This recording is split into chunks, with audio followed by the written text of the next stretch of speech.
السلام علیکم ورحمۃ اللہ وبرکاتہ۔ اعوذ باللہ من الشیطان الرجیم، بسم اللہ الرحمن الرحیم۔ یسبح للہ ما فی السماوات و ما فی الارض، لہ الملک و لہ الحمد وہو علی کل شیء قدیر۔ صدق اللہ العلی العظیم۔ رب اشرح لی صدری ویسر لی امری واحلل عقدۃ من لسانی یفقہوا قولی۔ اللہ کی تسبیح کر رہی ہے ہر وہ چیز جو آسمانوں میں ہے اور ہر وہ چیز جو زمین میں ہے، اسی کی بادشاہی ہے اور اسی کے لیے تعریف ہے، اور وہ ہر چیز پر قادر ہے۔ معزز حاضرین، سورہ التغابن کی پہلی آیت کی تلاوت اور ترجمانی ابھی ہم نے سماعت فرمائی۔ گزشتہ اس سورت کا پس منظر ہمارے سامنے آ چکا ہے، بڑی تفصیل کے ساتھ جو ہے وہ باتیں ہمارے سامنے آ گئے۔ پہلی آیت کے اندر اللہ سبحانہ و تعالیٰ فرما رہا ہے، یسبح للہ، اللہ کی تسبیح کر رہی ہے، ما فی السماوات و ما فی الارض، یعنی جو آسمانوں میں ہے اور ہر وہ چیز جو زمین میں ہے۔ یعنی ہمیشہ کائنات کی، یونیورس کی ہر چیز نے اس حقیقت کا اظہار اور اعلان کیا کہ اس کا خالق، پیدا کرنے والا، پروردگار ہر عیب اور ہر نقص اور کمزوری اور خطا، غلطی، برائی سے پاک ہے۔ یعنی اللہ سبحانہ و تعالیٰ ان تمام چیزوں سے پاک ہے۔ اس کی ذات پاک ہے، اس کی صفات پاک ہیں، اس کے افعال پاک ہیں، اور اس کے احکام بھی، خواہ وہ تکوینی احکام ہو یا شرعی، سراسر پاک ہے۔ یسبح صیغہ مضارع استعمال ہوا جس میں حال، پریزنٹ اور مستقبل، فیوچر دونوں کا مفہوم شامل ہے۔ اس کے معنی یہ ہوئے، کائنات کا ذرہ ذرہ، یعنی چھوٹی سے چھوٹی چیز، ایٹم جسے ہم کہہ سکتے ہیں، یا اس سے بھی چھوٹی اگر کوئی چیز ہو، تو اپنے خالق، پیدا کرنے والے اور رب پروردگار کی پاکی بیان کرتا رہا ہے، آج بھی کر رہا ہے اور ہمیشہ کرتا رہے گا۔ تو یہ ہے وہ چیز جو اس کے اندر یسبح کے اندر آتی ہے۔ آگے کائنات اور انسان کی جو حقیقت بیان کی گئی وہ یہ ہے کہ اللہ ہی اس کا خالق ہے، پیدا کرنے والا ہے، مالک اور فرمانروا ہے، اور اس نے یہ کائنات بے مقصد اور بے حکمت نہیں بنائی، اور انسان یہاں غیر ذمہ دار یا ان اکاؤنٹیبل irresponsible بنا کر نہیں چھوڑ دیا گیا کہ جو کچھ چاہے کرتا پھرے، کوئی اس سے باز پرس کرنے والا نہ ہو۔ اور اس کائنات کا فرمانروا کوئی شے بے خبر نہیں ہے کہ اس کی سلطنت میں جو کچھ ہو رہا ہو اس کا کوئی علم اسے نہ ہو۔ پھر آگے، اگر زمین سے لے کر آسمانوں کی انتہائی وسعتوں تک جدھر بھی تم نگاہ ڈالو گے، اگر تم عقل کے اندھے نہیں ہو تو تمہیں صاف محسوس ہوگا کہ ایک ذرے سے لے کر عظیم ترین کہکشاں، یعنی ایک ایٹم یا اس سے چھوٹی چیز سے لے کر گیلیکسیز، پوری وہ بھی گیلیکسیز بھی کئی بلینز میں ہیں، ہر چیز نہ صرف اللہ کے وجود پر گواہ ہے بلکہ اس بات کی گواہی بھی دے رہی ہے کہ اس کا اللہ ہر عیب اور نقص اور کمزوری اور غلطی سے پاک ہے۔ تو یہ چیز اس میں یہاں پر اس کی تفسیر میں بات آتی ہے۔ لہ الملک و لہ الحمد، اسی کی بادشاہی ہے، یعنی پوری کائنات تنہا اسی کی سلطنت ہے۔ وہ صرف اس کو بنا کر اور ایک دفعہ حرکت دے کر نہیں رہ گیا، بلکہ وہی عملاً اس پر ہر آن، ہر سیکنڈ، بلکہ سیکنڈ سے بھی اور چھوٹا وقت اس کی حکومت کر رہا ہے۔ اتنی وسیع یونیورس، جب اس وسیع کائنات کو جب ہم سمجھیں گے تو اللہ کتنا یہ ہے وہ سمجھ سکتے ہیں۔ پوری یونیورس جو ہے اس کے اندر آتی ہے، تو وہ چیز یہ ہے۔ اس حکومت اور فرمانروائی میں کسی دوسرے کا قطعاً کوئی دخل یا حصہ نہیں ہے۔ اس میں کسی کا کوئی حصہ کوئی شرکت یا دخل جو ہے نہیں ہے۔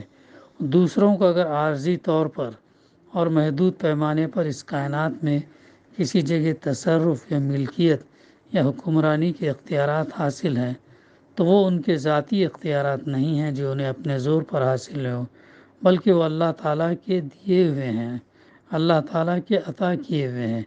جب تک اللہ چاہے وہ انہیں حاصل رہتے ہیں اور جب چاہے وہ انہیں سلب کر سکتا ہے۔ تو یہ دیکھیے غور کریں ہم اس بس معاملی اس کرۂ ارض کے اندر ہی اس بلکہ سولار سسٹم کے اندر ہی سورج، چاند، زمین، دوسرے سیارے، ستارے ایک ایسے توازن کے ساتھ جو ہے اپنے فلک میں آربٹ کے اندر تیر رہے ہیں، چکر کاٹ رہے ہیں، اور ہر شے ایک اپنی سپیڈ سے جو ہے وہ چل رہی ہے۔ کوئی ان میں تضاد نہیں ہے، کوئی ان میں ٹکراؤ نہیں ہے۔ زمین تقریباً اپنے محور پر 1000 کلومیٹر فی گھنٹے کی رفتار سے گھوم رہی ہے، 3 حصے پانی، 1 حصہ زمین کو لے کر، یعنی ہمیں انسان کو محسوس تک نہیں ہوتا۔ اور اسی طریقے سے کہ زمین سورج کے اطراف جس اسپیڈ سے چکر لگا رہی ہے وہ تقریباً 44 to 45,000 kilometre per hour. Imagine کر سکتے ہیں ہم اتنی اسپیڈ سے اس زمین سورج کے اطراف چکر لگا رہی ہے، تب ایک چکر جو 365 دن میں ہی ہوتا۔ کیسا توازن ہے، کیسا بیلنس ہے، اور کبھی اس کی رفتار کم نہیں ہوتی، کبھی رک نہیں جاتا، کبھی ڈیفیکٹ پیدا نہیں ہوتا، کبھی رفتار تیز نہیں ہوتی، کبھی ہم نے یہ نہیں دیکھے کہ مسلسل 24 گھنٹے دن ہو رہا ہے یا مسلسل 24 گھنٹے رات ہو رہی، کبھی یہ چیز جو ہے ہم نے دیکھے نہیں ہے۔ تو یہ وہ اللہ سبحانہ وتعالیٰ کی یہ نشانیاں ہیں جو اللہ تعالیٰ کہتا ہے نا کہ آفاق انفس میں غور کریں گے تو تم جو ہے اللہ کی جو باتیں ہیں، قرآن جو بات بیان کر رہا ہے وہ حق ہے، وہ سچ ہے۔ تو جتنا ایسے غور کریں گے ہم اتنے اللہ سبحانہ تعالیٰ کی نشانیاں کھلتے جائیں گے۔ تو لہ الملک، پھر آگے وَلَهُ الحمد، اور اسی کے لیے ظاہر ہے اتنا سب کائنات کو پیدا کرنا، اس کو چلانا، اس کا نگراں رہنا، کوئی لمحے اس سے غافل نہیں رہنا، تو ظاہر ہے اسی کے لیے تعریف ہے، یعنی اکیلا وہ تعریف کے مستحق ہے۔ دوسری جس ہستی میں بھی کوئی قابل تعریف خوبی پائی جاتی ہے وہ اللہ کی عطا کی ہوئی ہے، تو لہٰذا کریٹر کی تعریف کرنا چاہیے، کریشن کی نہیں، بلکہ جس نے پیدا کیا اس کی تعریف کریں۔ اور اگر حمد کو شکر کے معنی میں لیا جائے تو شکر کا بھی اصل مستحق جو ہے کون ہے؟ اللہ ہے، جو یہ کیونکہ ساری نعمتیں اس کی پیدا کی ہوئی ہیں اور ساری مخلوقات کا حقیقی محسن اس کے سوا کوئی نہیں ہے۔ اللہ تعالیٰ قرآن مجید میں فرماتا کہ اگر تم اس کی نعمتیں گننا چاہو تو تم اس کی نعمتوں کو گن نہیں سکتے۔ تو بے انتہا نعمتیں اللہ سبحانہ تعالیٰ انسان کو اور عطا کیا ہے، تو ظاہر ہے وہی جو ہے مستحق ہے کہ اس کا شکر ادا کیا جائے۔ دوسری کسی ہستی کے کسی احسان کا ہم شکوہ ادا کرتے ہیں تو اس کی شکریہ ادا کرتے ہیں تو اس بنا پر کرتے ہیں کہ اللہ نے اپنی نعمت اس کے ہاتھوں ہم تک پہنچائی، ورنہ وہ خود نہ اس نعمت کا خالق ہے، نہ اللہ کی توفیق کے بغیر وہ اس نعمت کو ہم تک پہنچا سکتا ہے۔ تو حمد کے اندر دونوں چیزیں، تعریف کے بھی مستحق ہے اور شکر کے بھی جو ہے وہ مستحق ہے۔ پھر آگے فرمایا وَهُوَ عَلَىٰ كُلِّ شَيْءٍ قَدِيرٌ، اور وہ ہر چیز پر قادر ہے، ہر چیز پر قادر مطلق ہے، جو کچھ کرنا چاہے کر سکتا، کوئی طاقت اس کی قدرت کو محدود کرنے والی نہیں ہے۔ یہ ہے اس پہلی آیت کی تفسیر میں یہ باتیں ہمارے سامنے آتی ہیں۔ پھر آگے فرمایا جا رہا هُوَ الَّذِي خَلَقَكُمْ، وہی ہے جس نے تم کو پیدا کیا، فَمِنْكُمْ كَافِرٌ، پھر تم میں سے کوئی کافر، وَمِنْكُمْ مُؤْمِنٌ، اور کوئی مومن، وَاللَّهُ بِمَا تَعْمَلُونَ بَصِيرٌ، اور اللہ وہ سب کچھ دیکھ رہا ہے۔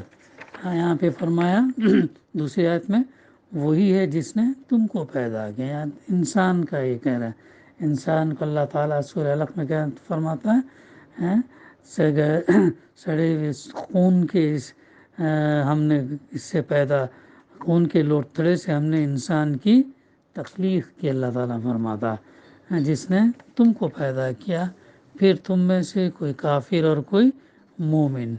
تو اس کے 4 مفہوم مفسر نے یہاں پر لیے ہیں. وہ یہ ہے کہ ایک یہ کہ وہی تمہارا خالق ہے، اور پھر تم میں سے کوئی اس کے خالق ہونے کا انکار کرتا اور کوئی اس حقیقت کو مانتا ہے. یہ مفہوم پہلے اور دوسرے فقرے کو ملا کر پڑھنے سے متبادل ہوتا ہے. دوسرا مفہوم یہ کہ اسی نے تم کو اس طرح پیدا کیا کہ تم کفر اختیار کرنا چاہو تو کر سکتے ہو، اور ایمان لانا چاہو تو لا سکتے ہو. ایمان اور کفر میں سے کسی کے اختیار کرنے پر بھی اس نے تمہیں مجبور نہیں کیا، اس لیے اپنے ایمان اور کفر دونوں کے تم خود ذمہ دار ہو. اللہ تعالیٰ نے انسان کو اختیار اور آزادی دے کر بھیجا، تو وہ اس اختیار اور آزادی کی بنیاد پر کوئی بھی کچھ بھی چن سکتا ہے. اور اسی کا امتحان ہے جو بات ہمارے سامنے بار بار آتی ہے، اور انسان روزانہ جو امتحان دے رہا ہے اسی کا ہے. آیا وہ ایمان کے راستے پر چل رہا ہے یا وہ کفر کے راستے پر چل رہا ہے؟ کون سا راستہ اختیار کرتا، اس کا وہ خود انسان جو ہے ذمہ دار ہے، کوئی دوسرا ذمہ دار نہیں ہے. اس مفہوم کی تائید بات کا فقرہ کرتا، اللہ وہ سب کچھ دیکھ رہا ہے جو تم کرتے ہو. تو وہ واللہ بما تعملون بصیر کے اندر وہ بات آتی ہے. تیسرا مفہوم اس کا یہ ہے کہ اس نے تو تم کو فطرت سلیمہ پر پیدا کیا تھا، جس کا تقاضا یہ تھا کہ تم سب ایمان کی راہ اختیار کرتے، اور اللہ سبحانہ وتعالیٰ چاہتا بھی یہ ہے کہ تم جو ہے اس کی بندگی کریں، ایمان کے راستے پر چلیں. مگر اس صحیح فطرت پر پیدا ہونے کے بعد تم میں سے بعض لوگوں نے کفر اختیار کیا جو ان کی خلقت و آفرینش کے خلاف تھا، اور بعض نے ایمان کی راہ اختیار کی جو ان کی فطرت کے مطابق تھی. یہ مضمون اس آیت کو سورہ روم کی آیت 30 کے ساتھ ملا کر پڑھنے سے سمجھ میں آتا ہے کہ جس میں فرمایا گیا، یکسو ہو کر اپنا رخ اس دین پر جما دو، قائم ہو جاؤ اس فطرت پر جس پر اللہ نے انسانوں کو پیدا کیا ہے. اللہ کی بنائی ہوئی ساخت نہ بدلی جائے، یہی بالکل راست سیدھا اور درست دین ہے. اور اسی مضمون پر متعدد احادیث روشنی ڈالتے ہیں جن میں اللہ کے رسول صلی اللہ علیہ وسلم نے بار بار یہ فرمایا کہ ہر انسان صحیح فطرت پر پیدا ہوتا ہے، ہر انسان صحیح فطرت پر پیدا ہوتا ہے. تو وہ کیا اور بعد میں خارج سے کفر اور شرک اور گمراہی اس پر جو ہے عارض ہوتی ہے.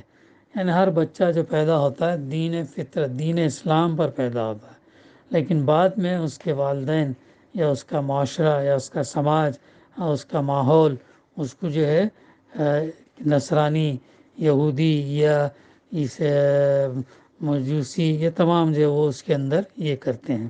تو یہ بھی جو ہے بار بار یہ بات ہمارے سامنے آتی ہے. پھر چوتھا مفہوم اس کا یہ ہے کہ اللہ ہی تم کو عدم سے وجود میں لایا، تم نہ تھے اور پھر ہو گئے. تم تھے نہیں، ہمیں اس میں کون لکھ رہا ہے؟ اللہ سبحانہ وتعالیٰ لایا. تم نہ تھے نہیں پہلے اور پھر ہو گئے. یہ ایک ایسا معاملہ تھا کہ اگر تم اس پر سیدھے اور صاف طریقے سے غور فکر کرتے اور یہ دیکھتے کہ وجود ہی وہ اصل نعمت ہے جس کی بدولت تم دنیا کی باقی دوسری نعمتوں سے متمتع ہو رہے ہو، تو تم میں سے کوئی شخص بھی اپنے خالق کے مقابلے میں کفر اور بغاوت کا رویہ اختیار نہ کرتا. اگر اس چیز پر ہم غور کرتے کہ ہم تھے نہیں دنیا میں، آئے پھر ہم، اور یہ اللہ سبحانہ تعالیٰ ہی ہے، اس کے اوپر اگر ہم غور کرتے تو یہ حقائق ہمیں سامنے نظر آتے. لیکن تم نے سے بعض نے سوچا ہی نہیں، یا غلط طریقے سے سوچا اور کفر کی راہ اختیار کر لی، اور بعض نے ایمان کا وہی راستہ اختیار کیا جو فکر صحیح کا تقاضا تھا. یہ ہے. پھر آگے جو فقرہ ہے واللہ بما تعملون بصیر، اور اللہ وہ سب کچھ دیکھ رہا ہے جو تم کرتے ہو۔ دیکھنے کا مطلب محض دیکھنا ہی نہیں، بلکہ اس سے خود بخود یہ مفہوم نکلتا کہ جیسے تمہارے اعمال ہیں ان کے مطابق تم کو جزا یا سزا دی جائے گی۔ اللہ سبحانہ وتعالیٰ ہمارے ہر عمل سے واقف ہے اور وہ جانتا ہے۔ یہ بالکل ایسا ہی ہے جیسے کوئی حاکم اگر کسی شخص کو اپنی ملازمت میں لے کر یہ کہے کہ میں دیکھتا ہوں تم کس طرح کام کرتے ہو، یعنی آبزرو دیکھتا ہوں، تو اس کا مطلب یہ ہوتا کہ ٹھیک طرح کام کرو گے تو تمہیں انعام اور ترقی سے نوازوں گا، ورنہ تم سے سخت مواخذہ کروں گا۔ یہ ہے اس کے تفصیل میں بات جو آتی ہے۔ بخیر انشاءاللہ سلسلہ ہم جاری رکھیں گے۔ دعا ہے کہ اللہ سبحانہ وتعالی ہمیں کہنے سننے سے زیادہ ان آیات کی روشنی میں جو باتیں ہمارے سامنے آئیں وہ صحیح سمجھنے، اس پر عمل کرنے اور اس پیغام کو پہنچانے کی توفیق عطا فرمائے۔ ربنا تقبل منا انک انت السمیع العلیم وتب علینا انک انت التواب الرحیم۔ صلی اللہ تعالی علی خیر خلقہ وعلی آلہ وصحبہ اجمعین۔ الحمد للہ رب العالمین۔